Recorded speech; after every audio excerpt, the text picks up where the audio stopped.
L'any 1012 de l'era cristiana, justament amb gairebé 80 anys, el geògraf Ibn Mesin at-Turtushi recorda un fet que va marcar la seva vida d'una forma important i també el territori on pertanyia, i és l'arribada d'uns personatges.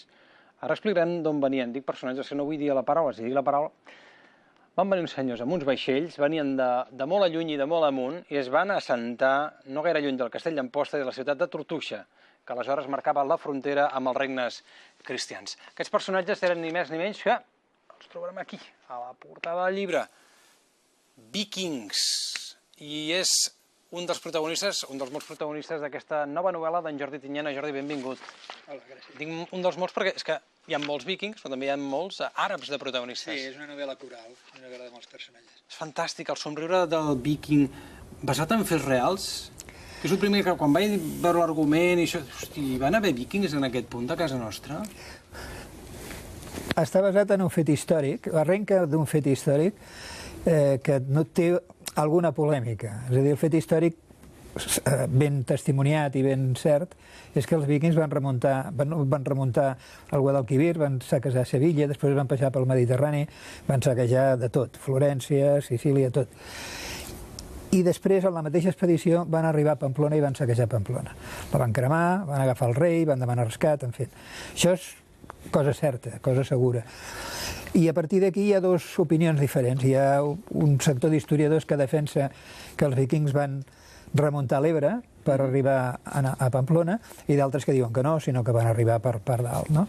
Llavors, a partir d'aquesta dada, a mi em va semblar una dada que valia la pena començar a tirar el fil, i vaig trobar que, a més, per la zona de l'Ebre del Delta corre algun tipus de llegenda, se'n fa ressò algun tipus de llegenda. De fet, se'n fa ressò al llibre del Quico Celio sobre el riu Ebre, i ell l'explica, no? I sembla que es pensa que hi ha un tipus de persones que són molt grans, que són rosses, que amb els ulls blaus, molt fortes i tal, i per córrer la brama que podia haver tingut uns ancestres vikings, no?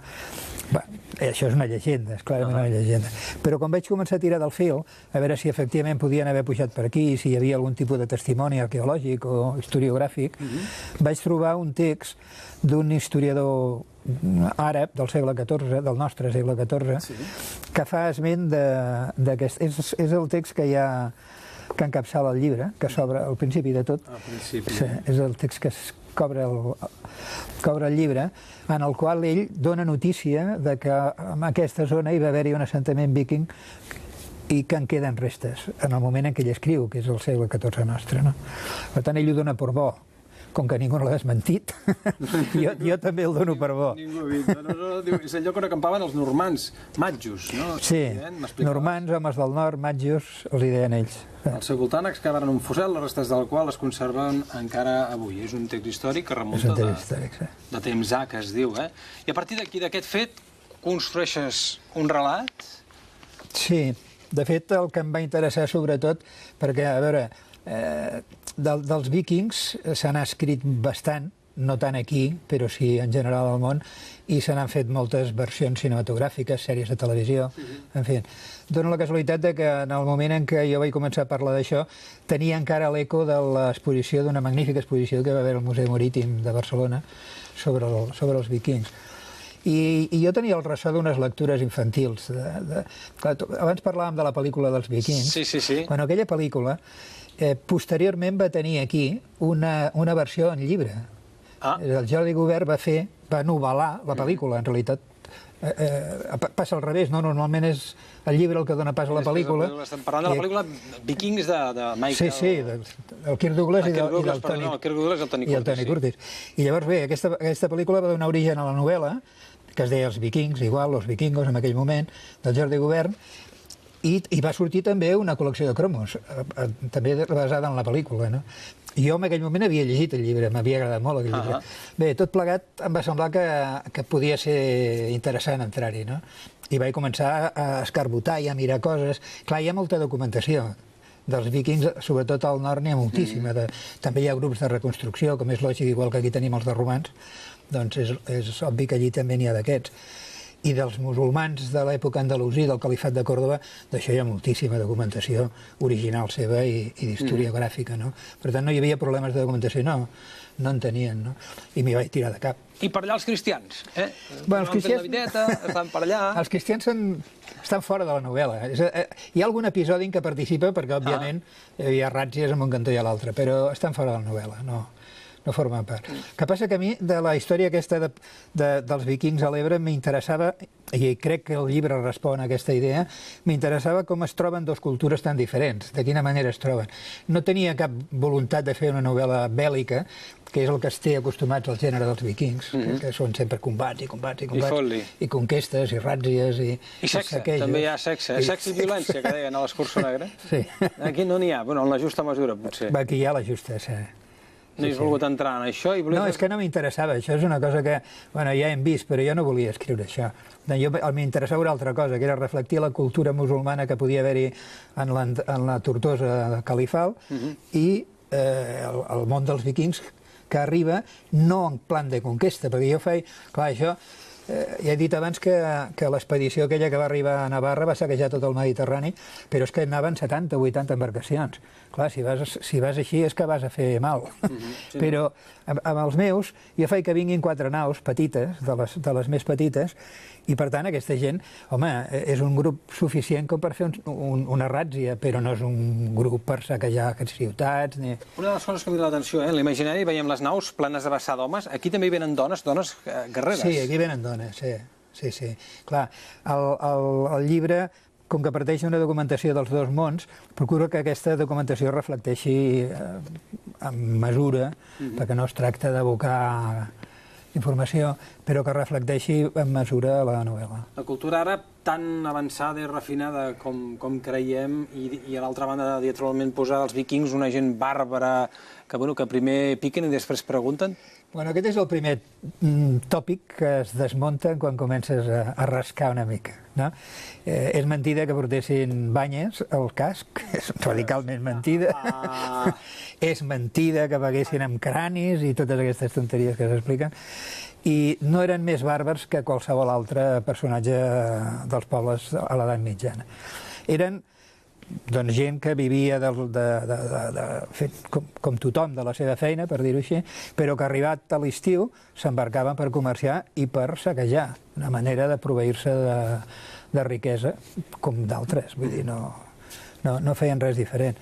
Ara bé, sí que és veritat que en el moment en què fan això es revelen com uns constructors naviliers extraordinaris i uns navegants fantàstics, no? Perquè avui dia ja no es discuteix que van ser ells qui va arribar primer a Amèrica, per exemple. Estava pensant, vull dir, eren navegants brutals, exploradors nats. Sí, no es discuteix. De la mateixa manera que avui sabem que van tenir un regne a Anglaterra, van conquistar una part de l'illa de Gran Bretanya i van tenir allí un regne d'una centúria llarga.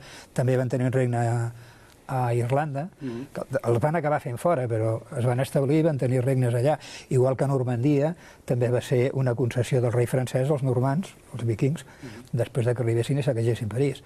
I a Sicília també s'hi van establir. No van ser, però no van passar, no? Clar, és que són històries extraordinàries perquè demostren que són un poble amb una vitalitat magnífica, no? Però quan deies tu dels bàrbars, que és la imatge que se'ns ha transmès... Sí, la icona, Sí, doncs quan rasques una miqueta, a part de descobrir això, que d'una banda hi va haver embarcacions que van venir cap al Mediterrani, però n'hi va haver que van anar pel Bàltic i que van entrar fins al que avui és Ucraïna, la Unió Soviètica, fins a arribar al Mar Negre, que són els barecs, els diuen barecs. Doncs bé, a part d'això, quan els coneixes una mica, te n'adones que, per exemple, tenien un sistema d'estructura social que era molt més elàstica que la nostra medieval.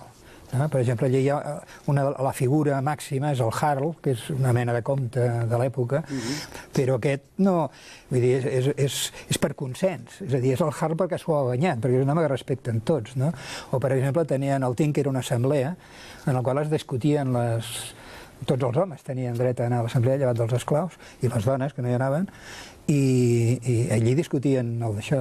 Hi havia divorci, per exemple. Una dona podia demanar separar-se si no es complien unes determinades condicions. La justícia tenia un sentit de compensació més que de punició. I, per tant, l'ofès podia dir, doncs no, que treballi per mi una temporada, però no li talleu el cap.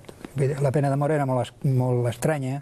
En fi, hi ha coses que veus que no eren un poble tan primitiu com se'ns ha volgut veure. Aspectes de la cultura àrab que trobarem en aquest llibre. El sombrero al viking, en Jordi Tinyana, es presenta el dia 2 dins aquesta tardor literària. Algun element de la cultura que vulguis ressenyar? Que els convidem a que ho descobreixin, però en aquest cas, la cultura àrab. Coses que tu t'has dit l'atenció, que has dit, va, ho poso aquí. De la cultura àrab en coneixem més. La veritat és que, tot i que no és la nostra, la tenim molt a prop. I aquí ha estat present aquí durant molt de temps. A mi les coses que m'han cridat més l'atenció ha estat el tema de la justícia, per exemple, com s'administra la justícia. La justícia depenia d'un personatge, d'un cadi, però seia en sessions públiques també. I és un sistema molt organitzat perquè hi ha una sèrie de persones que aconsellen el jutge, hi ha una sèrie de persones que ajuden a deliberar, en fi, són coses que et sorprenen bastant. O, per exemple, el tractament de l'homosexualitat. Hi ha una anècdota que no es produeix a Tortosa, això sí que ho he de dir, clar, amb els vikings, jo el que explico dels vikings són coses que efectivament formen part de la cultura viking d'allà, però que és evident que els vikings portaven amb ells. En el cas de Tortosa, jo tot el que explico a la novel·la és veritat. Ara, no necessàriament a Tortosa, però sí al califat de Còrdova, del mateix moment. És a dir, coses que eren... Per exemple, l'anècdota aquesta que et deia de l'homosexualitat, que estava prohibida, òbviament per l'Alcorà, però que en canvi estava tolerada en els nivells més alts de la societat. Carai, com més amunt més podia ser, com més avall... Bueno, com ara, Com ara, com més amunt...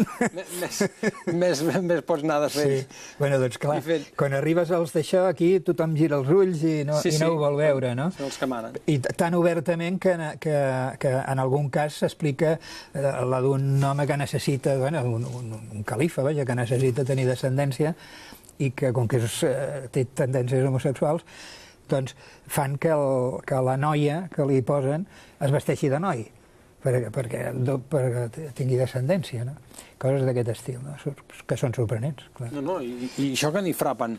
I després una altra cosa que sorprèn molt és les tensions pel poder que es generen a la societat musulmana. A mi m'ha sorprès molt, perquè els vikings no són una societat que tingui moltes tensions d'aquest estil. És a dir, sí que hi ha conflictes, però en el cas de la cultura en aquell moment dels andalusís hi ha un munt de conflictes, d'aliances que es trenquen, que s'obren. Hi ha califes assassinats directament, no?, per treure'ls del poder, en fi. ¿Y esto sucedía en Tortosa, pues? No, el califa sempre ha estat a Còrdova. El califa sempre ha estat a Còrdova. Aquí hi havia un valí, que era una mena de governador, que tenia prou poder, naturalment, perquè això és una altra de les coses que s'han d'entendre. El califat de Còrdova va ser tan immens, geogràficament, que tot quedava lluny. I per tant... I com més lluny, doncs no. I per tant hi havia, bueno, doncs no diré autonomies, que és una paraula molt moderna, però sí uns poders que sí que tenien... rendien comptes al califa, però que funcionaven pel seu compte, no? I l'Ibn Mesín, a Tortosí, qui és aquest senyor? És un personatge real? És un personatge que crees tu? Vols que sigui la frontissa que ens permeti conèixer les dues cultures? Aquest és un personatge inventat. És un personatge que surt d'una de les decisions que els novel·listes prenem per força, no? I tu decideixes quina història explicaràs, decideixes on la posaràs, en quin moment de la història la posaràs, però, esclar, una cosa molt important és qui l'explica. Qui és el narrador, no? Doncs bé, aquest personatge és el narrador. És un narrador, tu ja ho has dit al començament, que té 80 anys. Això vol dir que ell explica les coses des de la memòria. Això li dona una llibertat extraordinària. A mi m'ha agradat molt fer-ho així, perquè, clar, un home de 80 anys de vegades es perd, i de vegades dubta, i diu, bueno, si no va ser així, jo penso que va ser així. I ja al principi adverteix, escolteu, us explico, i això que us explico és la veritat, com jo l'he coneguda. Aquí queda, no? Bé, aquest joc és una narració en primera persona, per tant, té l'avantatge també que del narrador, aquest tipus de narrador, que és un personatge testimoni, parla només d'allò que efectivament ha vist o que li han explicat. Clar, aquí els pensaments queden fora. allò que els novel·listes tant els agrada dir en aquell moment, ell es va capficar i no sé què. Això, aquest narrador no pot dir-ho, pot pensar, ell pot dir jo crec que, però no pot parlar de l'interior dels personatges, sinó només d'allò que exterioritzen. És més àgil poder escriure així, que haver de posar allò i llavors va reflexionar. Aquest exemple que posaves, et permet més agilitat o és una altra manera de... No, és un altre tipus de novel·la. No, d'explicar-ho. Clar, és un altre tipus de novel·la. Si busques una novel·la amb més càrrega psicològica, sí que t'interessa reflectir l'interior dels personatges, i aquí o és una primera persona i és ell mateix, que llavors sí que es pot examinar tant com vulgui, o és una tercera persona no identificada. La primera persona aquesta, en aquest cas, doncs és això, és un testimoni que va a la seva. El somriure del víking d'en Jordi Tanyana quan els homes del nord van arribar al delta de l'Ebre.